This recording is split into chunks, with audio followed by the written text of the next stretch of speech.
গরিব মানুষ এরা কষ্ট করে ঝুপড়িতে থাকে। এখন কজ অফ ফায়ারটা ফায়ার ব্রিগেড বলবে, কজ অফ ফায়ারটা আমি জানি না। তবে এরা যেভাবে থাকে সেখানে এটা ইলেকট্রিক শর্ট সার্কিট হলো না গ্যাসের কেউ আগুন জ্বালাতে গিয়ে হলো, এটা বয়ে যাচ্ছে। এটা কজ অফ ফায়ার বার করবে, ফরেন্সিক হোক, যা দরকার আছে পুনর্বাসন আমরা করবো। সবাই মিলে চেষ্টা করছি যাদেরকে আমাদের কাছে আমার পার্টি অফিস আছে, স্কুল আছে, ক্লাব আছে, অনেকই জায়গা আছে, থাকার জন্য কোনো অসুবিধে নেই।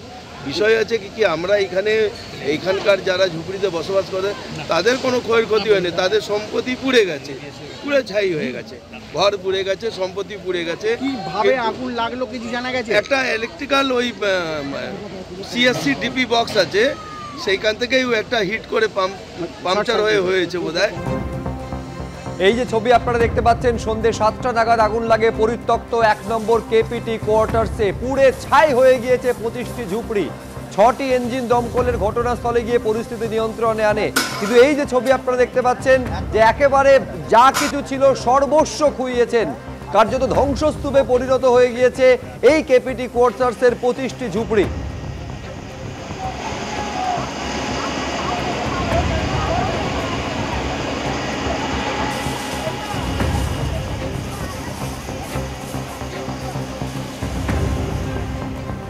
সরাসরি সুদীপ্ত আচার্য আমাদের প্রতিনিধি রয়েছেন। সুদীপ্ত, 7টা, আমি এখন তোমার সঙ্গে কথা বলছি, ঘড়ির কাঁটায় 9:30। এই আড়াই ঘন্টায় পরিস্থিতি কতটা নিয়ন্ত্রণে আনা গেল? অন্তত ছবি যা বলছে এই 25টা ঝুপড়ির যারা বাসিন্দা সর্বস্ব হারিয়েছেন।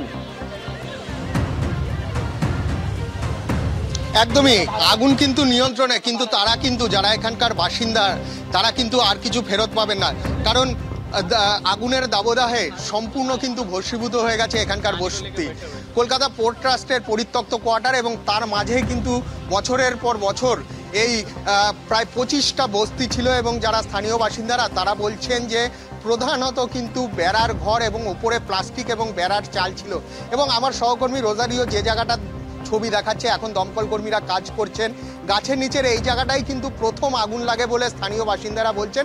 এবং তারা যে বলছেন মিনিট 2-4 মধ্যে কিন্তু আগুনের দাবদাহ চারিদিকে ছড়িয়ে পড়ে, অর্থাৎ পুরো এলাকাটায় পরপর যে ঝুপড়ি বা বস্তিগুলো রয়েছে তার মধ্যে কিন্তু ছড়িয়ে পড়ে এবং সম্পূর্ণ ধ্বংসস্তূপে পরিণত হয়েছে। এখন দমকলের 4টি ইঞ্জিন এবং কলকাতা পোর্ট ট্রাস্টের 2টো ইঞ্জিন তারা কিন্তু আগুন নিয়ন্ত্রণের চেষ্টা করেন, কিন্তু আগুন কিন্তু নিয়ন্ত্রণে এনেছেন, কিন্তু সম্পূর্ণ ভস্মীভূত হওয়ার পর এখন স্থানীয় বাসিন্দার যারা রয়েছেন তারা কিন্তু এই ধ্বংসস্তূপ থেকে, আমার সহকর্মী রোজারিওকে দেখাতে বলবো, এই ধ্বংসস্তূপ থেকে যদি কিছু বেঁচে থাকে তাহলে সেইটা কিন্তু খোঁজার চেষ্টা করছেন স্থানীয় বাসিন্দারা।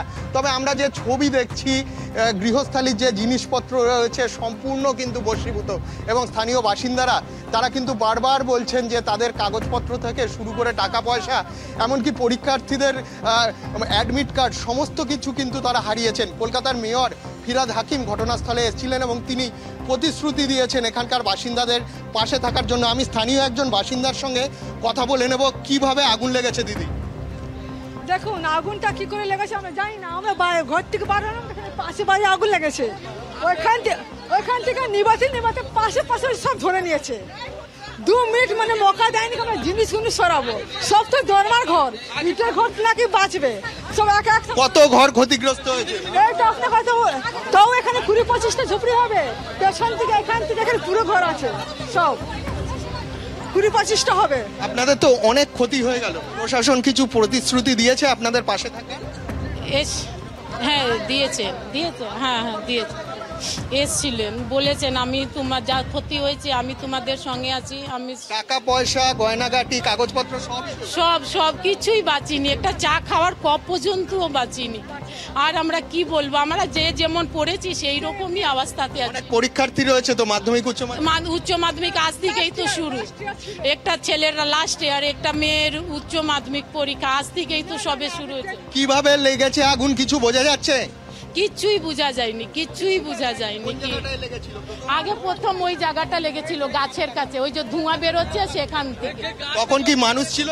হ্যাঁ, না লোক ছিল। আমরা তো ঘরে দেখো পরিষ্কারভাবে কিন্তু আগুন কিভাবে লেগেছে সেইটা বোঝা যাচ্ছে না। আমরা ফায়ার ব্রিগেডের যারা আধিকারিক রয়েছেন তাদের সঙ্গেও কথা বলেছিলাম, তারা বলেছে প্রাথমিকভাবে আগুন নিয়ন্ত্রণের কাজ তারা চালাচ্ছেন। তবে আগুন কিভাবে লাগলো সেটা কিন্তু এখনো পর্যন্ত পরিষ্কার হচ্ছে না এবং একের পর এক প্রায় 25টি ঝুপড়ি পুড়ে একেবারে ছাই হয়ে গিয়েছে এবং এত দ্রুততার সঙ্গে আগুন ছড়িয়েছে যে কোনো কিছু সরানোর সুযোগটুকু পর্যন্ত তারা পাননি। উচ্চ মাধ্যমিক পরীক্ষার্থীও রয়েছেন যে সেই ঝুপড়িতে থাকতো, ফলে সহায় সম্বলহীন মানুষ তারা সবটুকু হারিয়েছেন। মাত্র দুদিন আগে নিশ্চয়ই আপনাদের মনে থাকবে নারকেল ডাঙ্গার ঘটনা, যেখানে গত দুদিন আগেই বিধ্বংসী আগুন লেগেছিল এবং সেখানেও একের পর এক ঝুপড়ি পুড়ে ছাই হয়ে গিয়েছিল, ঘুমন্ত অবস্থায় দগ্ধ হয়ে একজনের মৃত্যু হয়েছিল। আর এর আগে নিউ আলিপুরেও একইভাবে আগুন লাগে গত 21শে ডিসেম্বর এবং একের পর এক ঝুপড়ি পুড়ে ছাই হয়ে যায়।